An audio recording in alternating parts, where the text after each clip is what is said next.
Today it's myself and Nick. So I'm sure most people that are watching know who we both are. So I don't think we need to go through an introduction.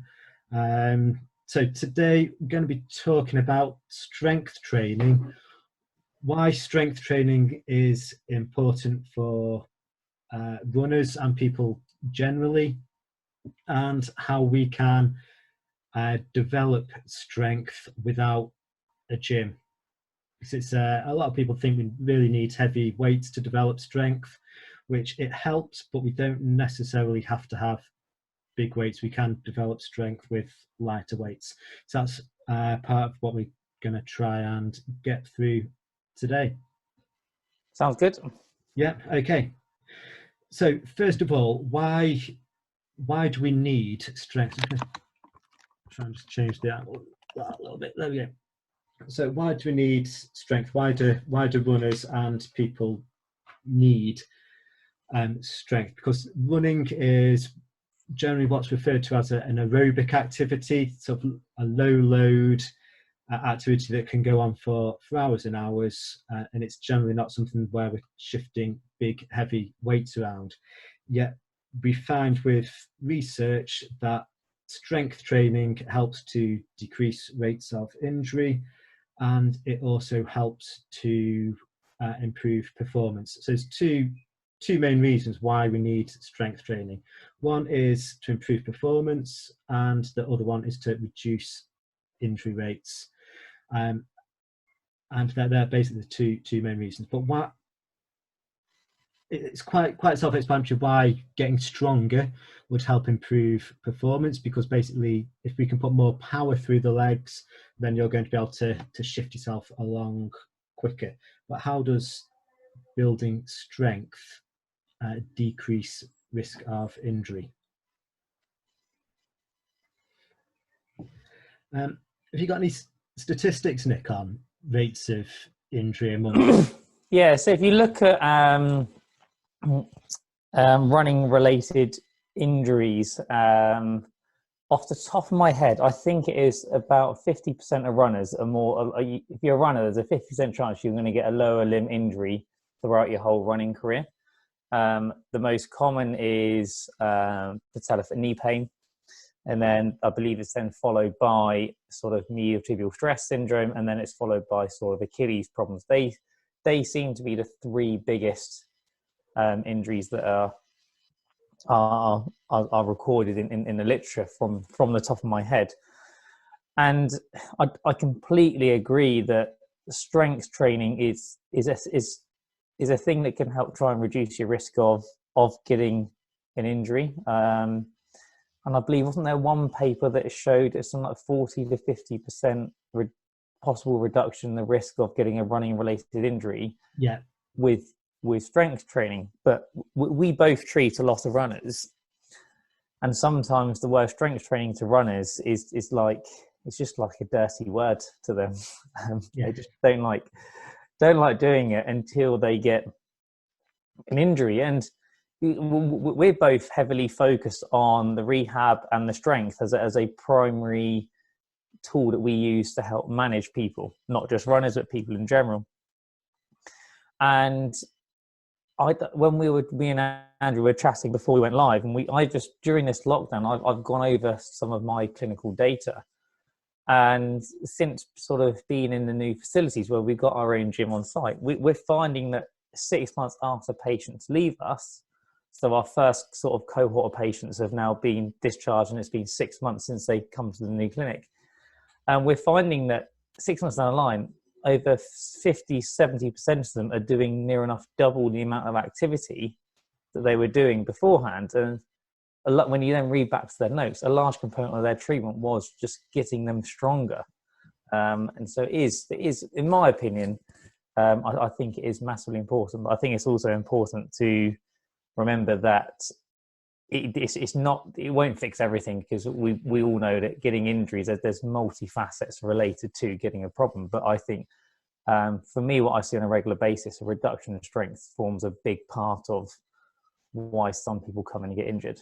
Yeah, I think it's important to point out though that strength training is not going to eliminate injury. Correct. It's not going to stop people from getting injuries, but it is going to help reduce the rate at which they pick up injuries. That's the main thing to point out. Just quickly, I think Katrina Corby's asked, does it help with endurance? Maybe we can come into that later with regards to strength training for, say, your fast sprinting, high velocity work, and then compared to more endurance athletes, because what those two different runners will do will be different strengthening programs. Yeah, it's definitely something we've got planned for. So yeah, we'll come back to that one, Katrina. And I just want to say hello to Jangbu Sherpa as well, who's the guy that took myself and Anna and a few others up to Everest Base Camp. So welcome on board. So yeah, there was actually a paper out earlier this month which was talking about the strength training habits of endurance runners and what the type of things that they're doing, and it basically showed that they're doing things like stretching, core work, and light load work, which basically it's not really the most effective stuff for reducing rates of injury. For real strength training, then we do need to be looking at doing heavy weights with the legs rather than just some core and stretching, which are like probably the least effective things for reducing injury rates. And I think you touched on a good point there, that it's we know as clinicians what is needed, but it's also what runners' perceptions are. In that paper, it was a large runners' perception that they thought if they'd done stretching, they weren't going to get injured. When we know all the evidence points to actually stretching has no correlation to reducing injury rates. A very, very, very overrated thing, and something that we as clinicians need to do to try and change people's perceptions about what really works and what doesn't. So yeah, that's part of the reason for this webinar, really, is to help try and get the word out there about what makes effective strength training and rehabilitation, because strength training and rehabilitation, they're pretty much, there are differences, but they're very, very similar as well. So if you can understand the principles of strength and conditioning, then you're highly likely to understand the principles of rehabilitation as well, because they go hand in hand. So let's move on. What actually is strength? The actual definition of strength is the muscle's ability to generate a maximum force. So we're not looking at how big a weight we can move, we're just looking at how big a force that muscle can generate. And that's what we call force. So we don't actually have to have movement involved, it's just generating force from the muscle. Another word that we need to define is power. Power is similar to strength, but power involves a movement and time element to it as well. And I'm just going to share my screen because I've got a slide which will help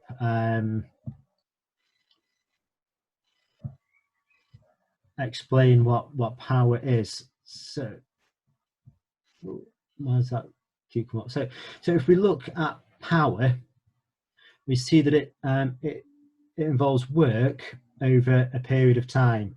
So we can increase the amount of power that somebody is exerting by either decreasing the time that they are carrying out work or increasing the amount of work that their body is doing. So if we have a look at what work is, the formula for work is force times distance. So if we want to work out power, we do force times distance and then divide that by time. I hope I'm making sense, because these type of things confuse my brain. These formulas and physics hurt my brain, so I like to try and make sure that I understand them, and then so I always expect them to be hurting other people's brain as well. So I'll try and explain these in details. If you understand this, then you can understand what power is and how power is really important. So if work is force times distance. So to put an example of that, if we're doing a squat, if we're sort of squatting a 60 kilogram bar, which is a reasonable weight for somebody to squat.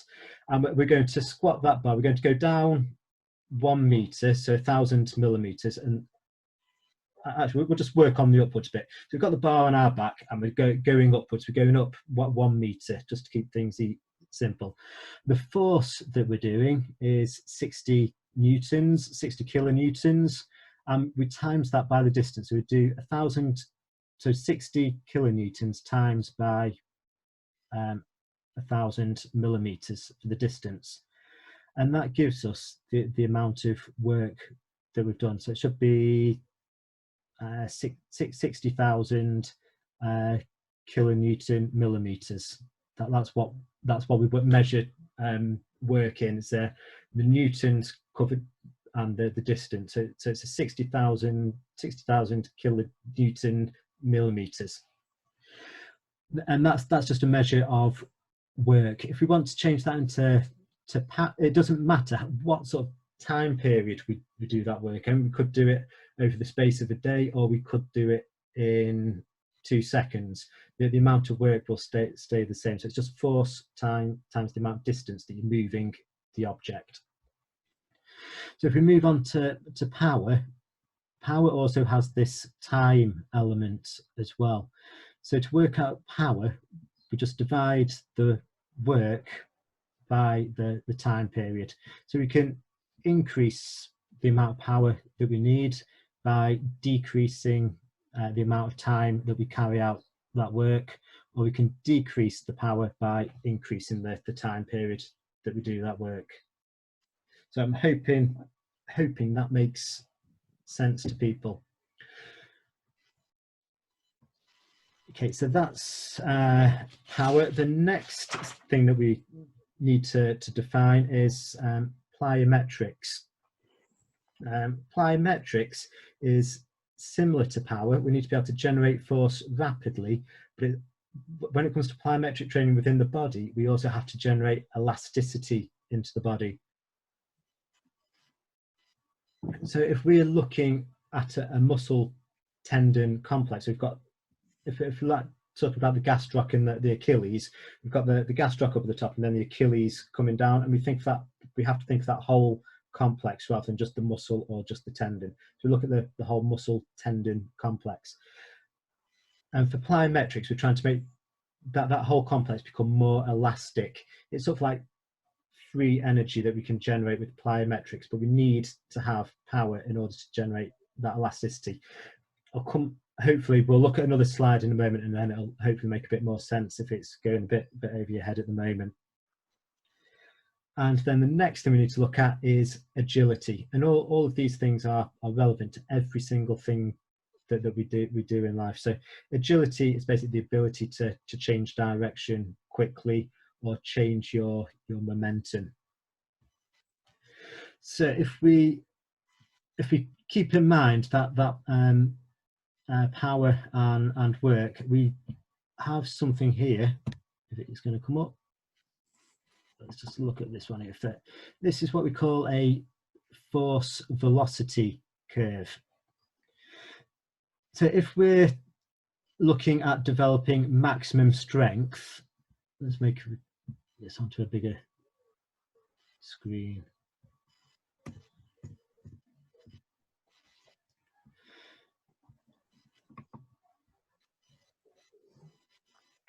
Pointer options, there we go, laser pointer. So if we're looking at developing maximum strength, we can see that we need a big force. Because remember, strength is the body's ability to generate maximum force. We don't need any movement. So the velocity that we've got is pretty much close to 0.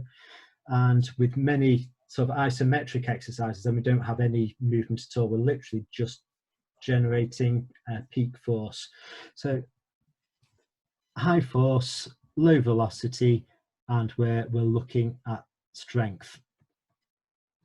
As we move further down the curve, we've got this power aspect here. So we've still got a fair amount of force that the body is producing, but we've also got movement as well. Okay, so we've got so with power we have to be moving an object over a period of time. So that's power. So we've got movement plus a fair bit of force. And as we move further down, we come to this the speed and agility end of the spectrum, where we've got maximum of velocity, but we generally have little force. At this stage, we're literally looking at body weight and maybe a little bit of extra, and it's usually down at this end where runners are operating. So why, if runners are operating down at this end, do we need to be training exercises up at this end of the force velocity curve? Well, if we to help try and answer that, if we remember the tour from Seth O'Neill's PhD and the stuff I was speaking about at the foot and ankle show, if you look at the Achilles tendon, the amount of load going through it during a 10K run, as it were, can I share my screen? Will that work? Should be able to. Should be able to.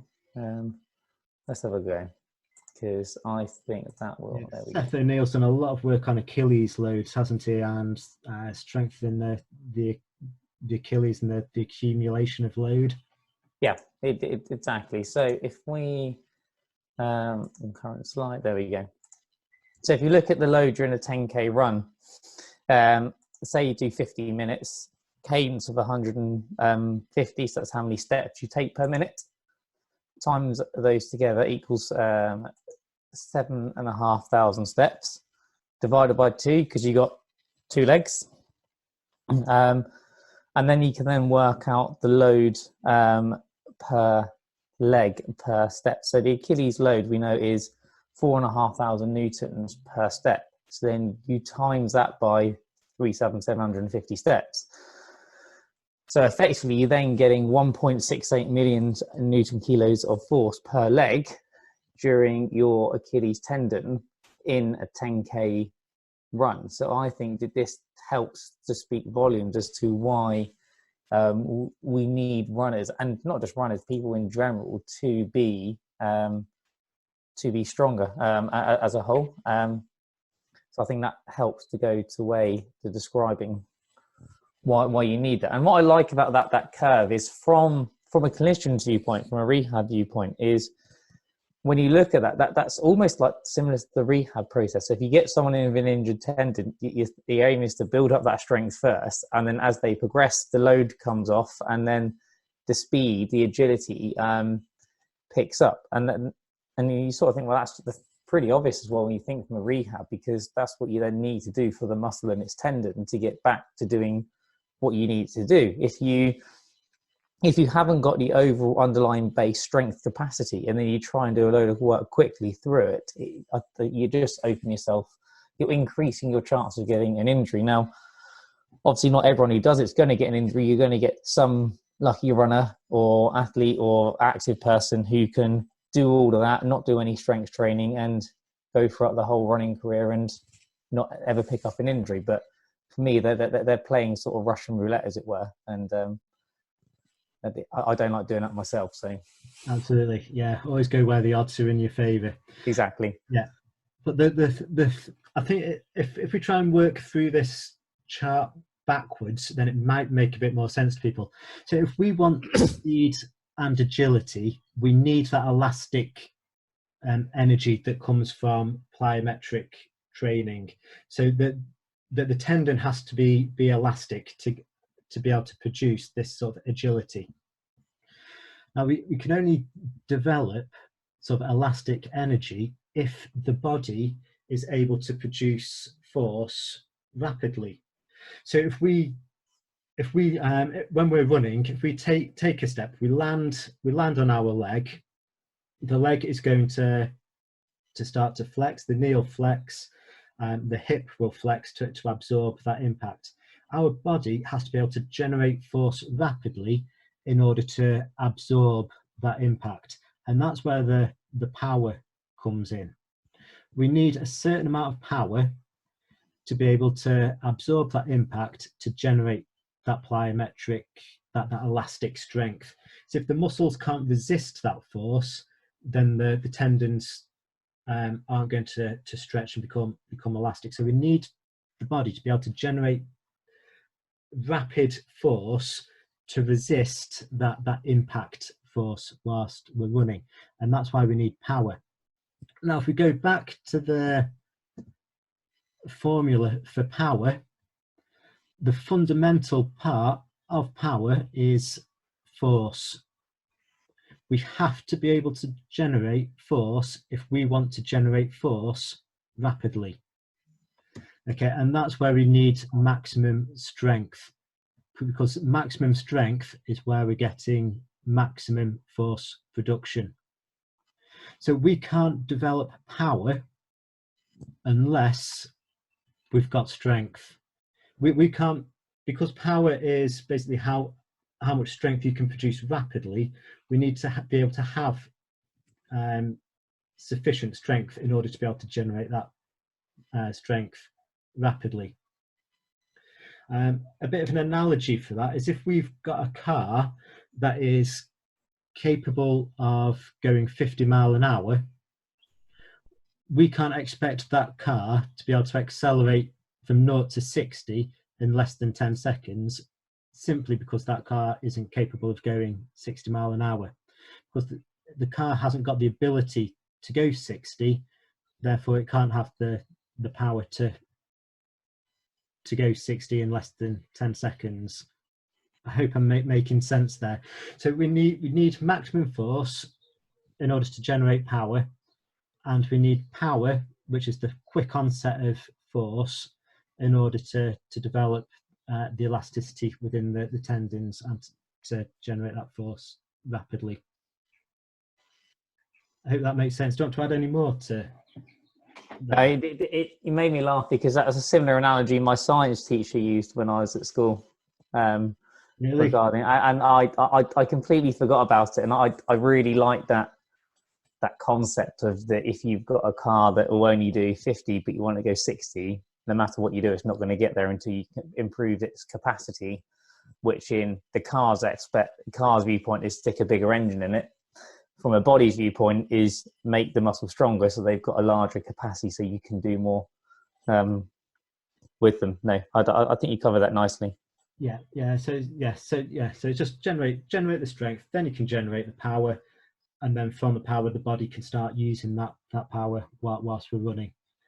And it all boils down to the next important thing. Why do runners need it is to become more efficient at running as well. So if we're able to generate so much force, so if that our force is sort of that much capacity that we can generate, if we're running at a sort of velocity where we're having to use up all of our ability to generate force, we're going to fatigue quickly. And this comes on to Katrina's question earlier about, is it good for endurance? Yes, it is. If we're running and we're using up all our force, then we're going to fatigue quickly. If we're running and we're using this amount of our capacity to generate power, then we're going to be using less of our capacity, and then we're going to be able to run for longer. Our endurance is going to increase. So strength training is absolutely vital for long distance running as well as sprinting, and I think the evidence and the science is there all the way to back up. I don't think there's many papers that have refuted that. No, I once saw one of the old Brownie Brothers training program, and the amount of strength work those two blokes do is insane. Just to be able to compete at the level they do and the distances they want to run, cycle and swim as well. And it is a massive integral part, and it basically you can help by doing all that. A lot of runners, you speak to them, they don't do it because they're scared they're going to get big and end up looking like Arnold Schwarzenegger if they start lifting weights. But absolutely. But then if you look at any elite endurance runner, when did you last see one that was absolutely massive and chunky? Oh, you can't, because they're just too can be too heavy Yeah, exactly. on that long distance. Their economy is going to decrease if they get big, but they can still generate huge forces. They've still got that massive strength and power, but they don't develop the bulk that often goes along with it. And that's the next thing we want to talk about as well, is the difference between strength training and hypertrophy training. So strength training is developing force, and hypertrophy training is developing tissue mass, or more specifically muscle mass. Now, quite often the two are very interlinked, but we can adjust training to try and focus on one aspect rather than the other aspect. So if we look at bodybuilders, is it fair to look at bodybuilders, because quite a lot of them are taking other type of supplements, aren't they, as well? But if we look at bodybuilders, they're training hard to develop mass. They're training every day. All of their training is revolving around building mass. They're doing nothing else. They're just trying to build mass, and then when it comes into the bodybuilding show season, then they try and strip away all the fat as well to get the defined looks that they like. As runners, we're not training 100% to be building mass. We're training to increase running economy and to decrease risk of injury. They're the two main factors that we're trying to train, and that's but we're going to be training differently than the people that are trying to build mass. And that ultimately comes down to the volume of sort of resistance training that we do. So bodybuilders are going to be carrying out huge volume of reps. They're really trying to fatigue their body and build reps into their training schedule. And runners, we're not training the same volume of reps, and that's really the big difference between the strength and hypertrophy training. Hypertrophy requires a lot of volume, and we're doing 2 strength training sessions per week is not going to be anything like sufficient to build muscle to massive extents. Just out of interest, for the people watching, how many sessions and for how long per session do you think a runner or an athlete would have to do to start seeing some strength changes? If anyone wants to hazard a guess at that. Just to see if anyone's watching or whether they've all gone to sleep or anything. This may fall flat on its face and no one may comment at all. We've got quite a few people watching now. Susan Beattie, Ray, James Ashworth, hello. Veronica Newton, hello, good evening to you as well. Sharon Deborah, good to see you on here. And Mike Taylor. So yeah, Katrina's going for 3 times a week. 3 times it. And how long for each session, roughly, do you think you need to spend doing it? Catherine's saying 2-3 times a week. So this is, just to repeat the question, is for building strength, how many sessions per week and what time period do we have to carry it out for? Kath Lindsay, 20 minutes, 3 times a week. Yeah, so I think you're not far off. So there was a recent-ish paper that come out that showed that runners, it was looking at runners, are there prizes, Katrina? You can have the prize knowing that you got it right. No, so yeah, it's 3 times a week, and there has been a paper showing that actually just doing 3 times a week for 18 minutes for runners can give you strength changes for running. So it's not, you don't have to be doing huge amounts. And as Andrew is already saying, if you want to add on bulk, you've got to do a lot. But if you want to improve strength, you haven't got to do as much. And then when we're then speaking to patients and runners, when you sort of say you've only got to do that and you can have a big difference, it doesn't sound like a lot of time, does it, when you say sort of 18 minutes 3 times a week. Yeah, and then if we compare that to the amount of work that a bodybuilder has to do to start building huge amounts of mass, then yeah, we're talking 5-6 times a week, and focusing on each muscle group at least 3 times per week, with a heavy number of, with a big volume of reps as well to go with that. So the next thing what I want to look at as well is the difference between what we can do with different loads, because at the moment then everybody is on lockdown, all the gyms are closed, and people haven't got access to heavy weights, which previously used to be needed for developing strength and body changes. So what can we do with lighter loads? Basically, there's a very prominent research called Brad Schoenfeld, who's an American researcher, and he's doing a lot of work on hypertrophy. Pretty much every. Can you put a link to the 18 minutes study? I can try and dig it out. Yeah. Yeah. So Brad's where he's doing a lot of work on trying to find the minimum, like that, the amount of work whether we need to do to build strength and hypertrophy. And he's basically found for strength changes, we do need to be lifting heavy weights to get an absolute maximum benefit from it. I've got some numbers written down here which I may be able to find. So it basically compares high load strength training with low load strength training, and compared the difference in strength gains. And he found with low load strength gains, those are a 28% increase in strength, and with the high load strength gains, those are 35% increase in strength. So yes, we can get a huge increase in strength if we're training with high loads, but we can also get a massive increase in strength training with lower loads. It might not be as big a gain, but we can still make a huge significant gain with lower loads.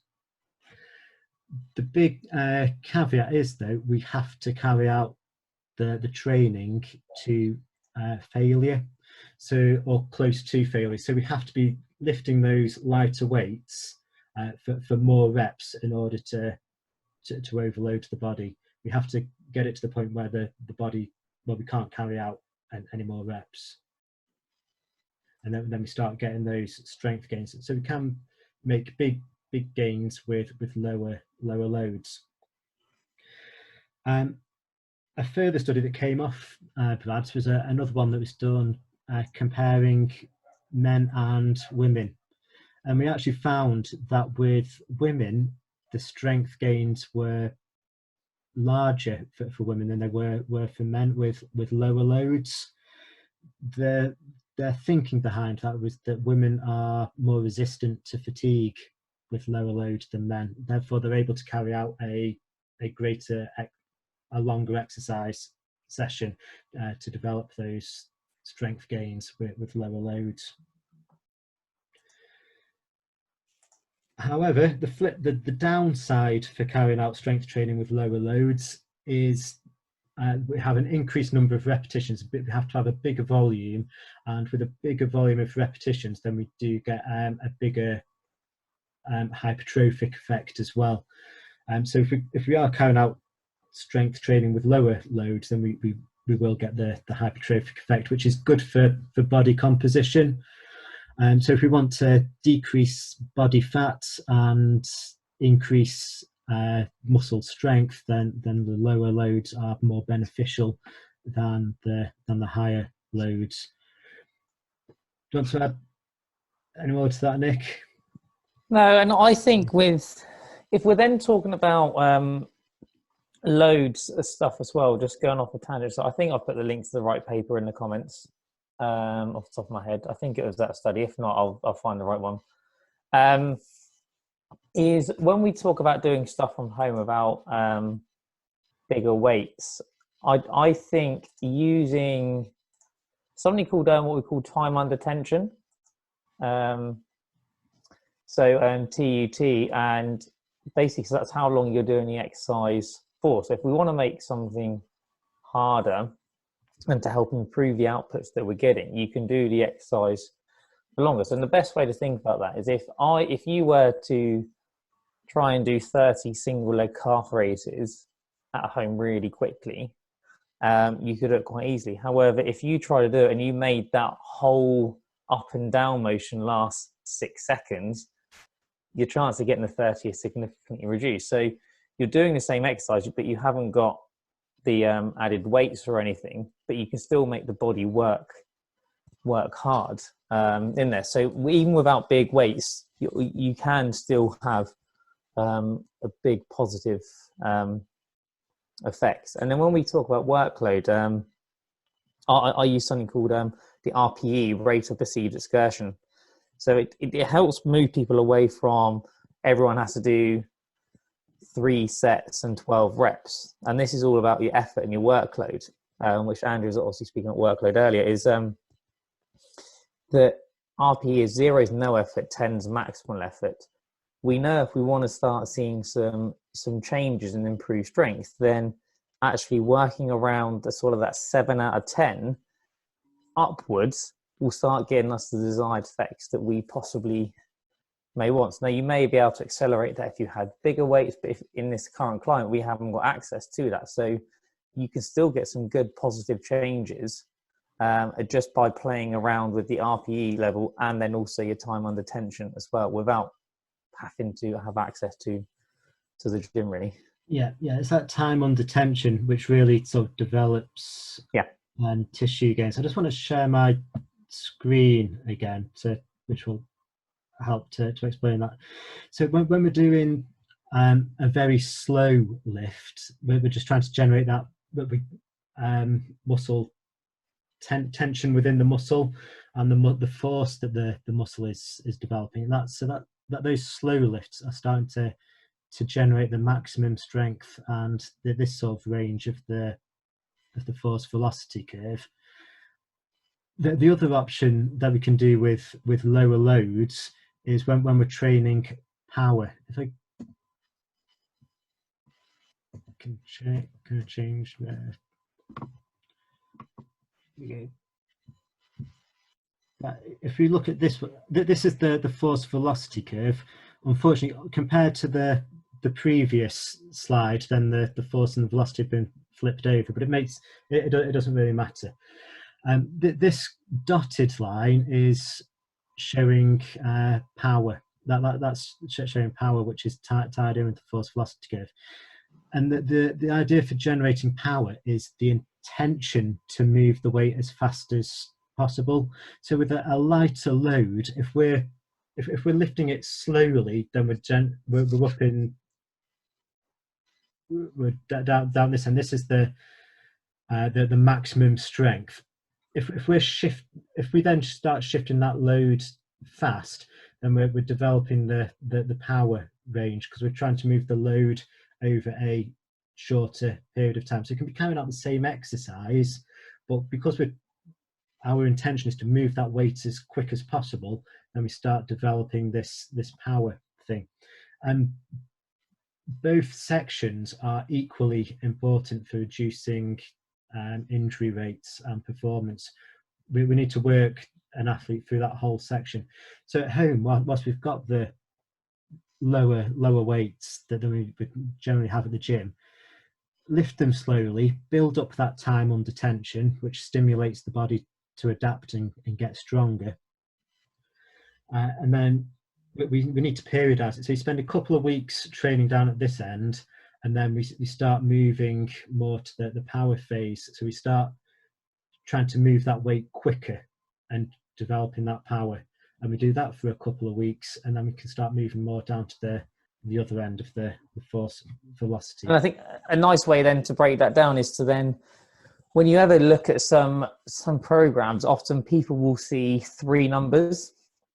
They may see, say, 2, 4, 2, which means obviously you've got your eccentric and your concentric phase, and you've got the isometric bit in the middle. So then when you think about one of the first, the force velocity curve, you have the isometric stage. So say if you are doing a bench press or a squat or something, you may have sort of, okay, you have a slow sort of concentric phase, and then you basically eccentric phase, right? And then you then hold it for say 4 seconds, so that you got you got some load, and you're holding in the isometric, and then you then push off slowly, and then you then think, well, and then you then go into the power bit where you can then slowly hold and then push away slightly quicker. And you can say that you can do that with different amounts of weight just by playing around with that time under tension. So it is just because we haven't got access to stuff, because I haven't got access to my nice gym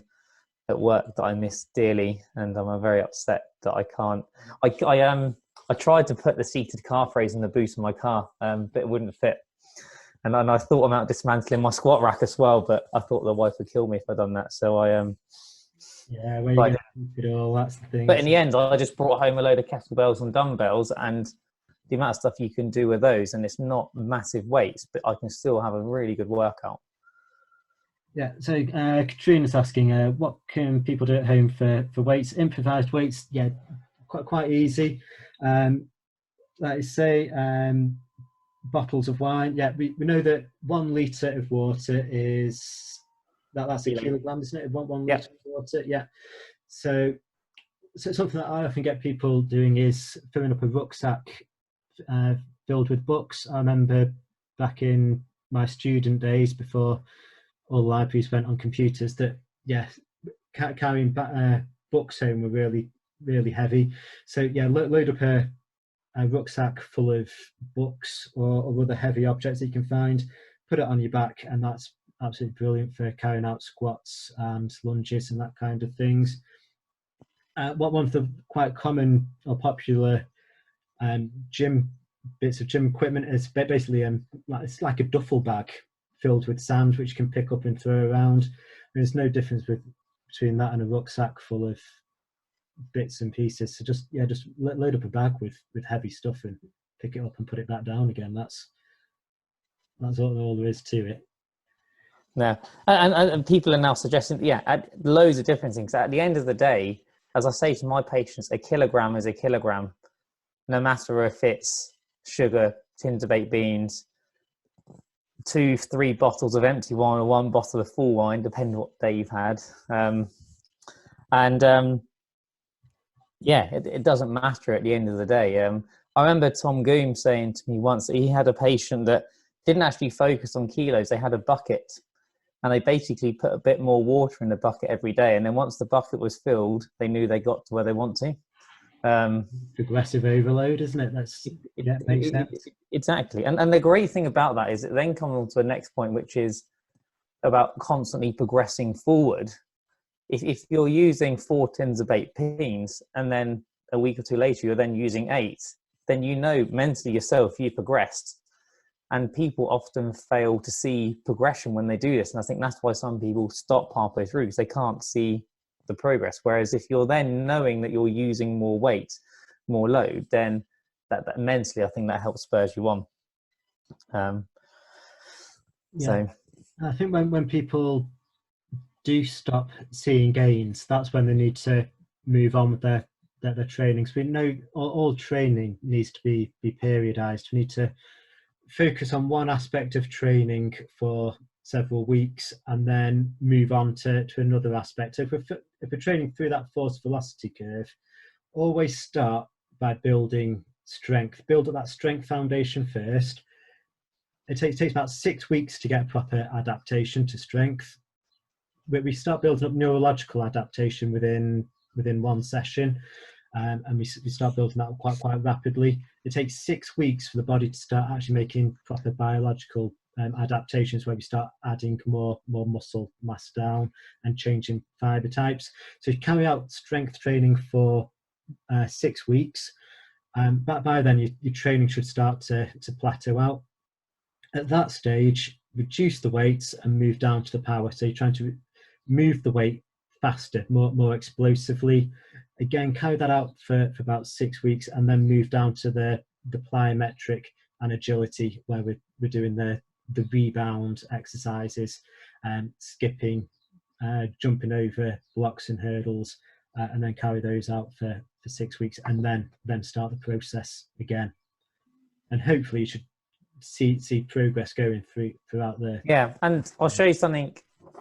I have mirrored my screen, so there should be, so that's sort of a simple diagram that I use sort of in clinic. There's sort of like a step-by-step approach, because, and that's why for me, when running clinic, there's a set process people go through, because you make your progress and then you plateau, and then you see us again, and then we push you up to get you to where you need to. Because otherwise, as Andrew said, what tends to happen, people make a progress, they feel really good, and then stop, and then they just plateau. But their goal, where they want to achieve, is here, but they're only here, so they still got to keep moving up. And I personally find with patients that doing things slowly but surely tends to have a little more lasting effect, rather than trying to rush things through. I think Nikki's asking a couple of PhysiTrack. So for any sort of non-medical professionals on here, PhysiTrack is just an app that us healthcare professionals can use to prescribe people exercise programs. I personally don't use PhysiTrack. I use something called Rehab Guru, but it's much for muchness. And I find that, yeah, it does really help with compliance and people doing exercises, because we can track when people do things. We can send them videos so they completely understand what they need to do. They can feed back to whether they like the exercise or not, because if an exercise is boring, you're not going to do it. And if you want to say strengthen up the glutes, there are a million different exercises you can give. You just got to find something that is enjoyable for someone to do. So if once the patient is still in pain, do you keep loading with weights? So this is, I'll go first on this one. I'll see if Andrew says the same answer. For me, I don't get focused on pain. I try and move all our conversations away from pain onto function. So just because someone's in pain when lifting, that doesn't mean it's a bad thing. So I'm happy personally during sort of the rehabilitation process of pain being anything up to sort of a 4 or 5 out of 10 during this process. So if it's a little sore when you're doing it, I'm not too fussed, because the experience shows me that actually, as you then get stronger, that pain reduces, but then your function continues to increase. And I sort of found if we focus on pain, people get hung up on pain, and that can sort of limit their progress. Whereas actually, if we focus on function and getting people showing stronger and showing, look, this is where you were 6 weeks ago, this is where you are now, you are progressing, just keep going. This is a 3-4 month process overall. You're only sort of 6-8 weeks in to it. You still got some time to go. But I don't know what your thoughts are. This is where you may have something different. Yeah, I think we need to remember that pain doesn't necessarily reflect tissue damage. Yes. And I think when people start to understand that, especially further down the line, so as the injury is more long term, then pain reflects tissue damage even less than it does in the acute phases. So once people start to understand that the pain isn't reflective of tissue damage, they start to lose that psychological worry, and then the pain levels do come down. But more specifically, if pain is staying constant, the amount of exercise that we can do is going up, so the amount of function is going up, but pain staying constant, then that's progress. Yeah, good. So, keep loading up and keep we said the same thing. But I'm going to fall out. Katrina's got a good one. You mentioned fibers. Do different exercises use different parts of the muscle? So it's more to do with the load, Katrina, that we're doing. If we're doing an all-out load, so what we call 1 rep max, where it's the biggest weight that you can possibly lift, then we're going to be using the type 2 fibers, the fast twitch fibers, which are there for generating power. We've also got type 1 fibers, which are sort of more endurance and not weaker. They don't produce power as efficiently as the big type 2 fibers. So if we're carrying out low load exercises, more repetitive, then we start using the type 1 fibers, and then as the muscle starts to fatigue, then the type 2 fibers start to come on board as well to keep that muscle momentum up. But if we're going out for an all-out 1 rep max, then we use the whole of the spectrum of muscle fibers. I hope that answers the question. Any more? Ian, did you know that Sadler for Ian Sadler is only spelled with 1 D? I always thought it was spelled with 2 Ds till the other day. I'm sure he's changed it. But Ian Sadler wants to know how many calf raises you can do.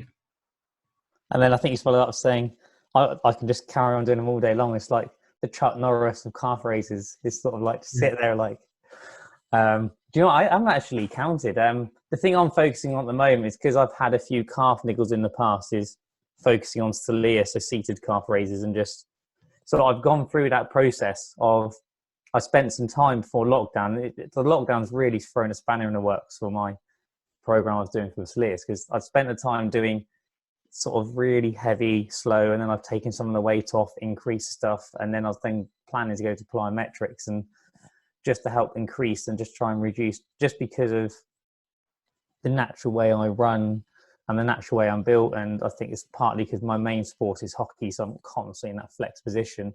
If I tend to get an injury, it tends to be my calf and my Celias that hurt. So I've been spending some time working on the strength. So I don't actually know. I'll have to find it next time we meet up, and we can sit there and we can film it and just do like a calf raise off or something. Yeah, maybe when social distancing's come to an end, that can be a podiatry challenge. You know full well that's it. That's what he's going to be really focusing on now, is just building those numbers up, isn't he? Yeah. Right. Okay. So have we got any more questions to come through? JC Stanton, hello to you. Hope you're still watching. Okay. So I think I just got to go back to the screen share, and then we'll sort of summarize and get the last questions. So, why can't you change a PowerPoint thing whilst you're on a screen share?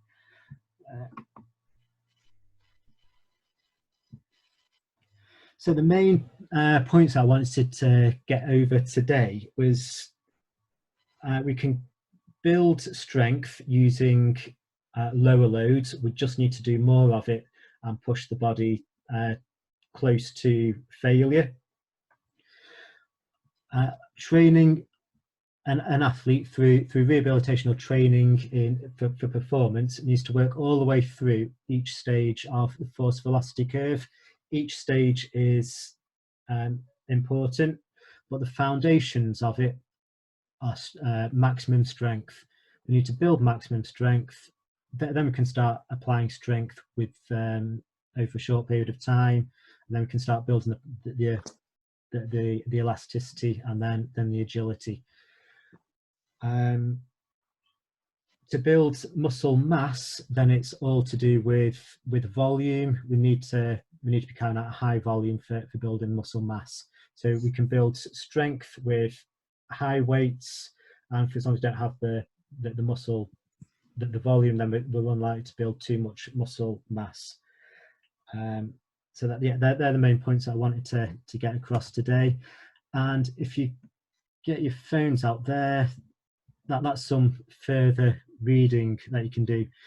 So if you get your phones out, take a picture of that if you want to keep that as memento. If not, then this video is going to stay on Facebook for a while, and then it should also go onto my YouTube channel as well. So you should be able to find that list of reading there. A very good one that is this one. That's I think that's a free to access paper as well. So that's a really good paper to get your mitts on if you can. And these two Cormy ones, they're brilliant papers as well. Each one will take you about a month to read though, but they're good papers to The top one's a good one as well, just for healthcare professionals sort of watching, is to learning what the current runners' perceptions are around the habitual habits of them, because I think sometimes we can be guilty as healthcare professionals of thinking we know what runners think or want, but actually that paper sort of spells it out quite nicely. I think one other thing, Nikki Sherman just asked, how do you work out the RPE rate of perceived excursion? So you've got two scales. You've got 0 to 10, or you've got the Borg scale, which is 0 to 14, or 4 to 20, isn't it? And I use a 0 to 10. In a nutshell, 0 is no effort whatsoever. 10 is after you finish, you physically can't do any more. So it's almost your 1 rep max. So a 7 would be by the time you finish, you sort of think, well, actually, I've got 3-4 more repetitions in the bag before I reach that failure point, as it were. So that's how you do it. Or if you want to use the Borg scale, something around about a 14 is if you're running or you do an exercise, you should be at a point where you can still hold a conversation, just about. Yeah.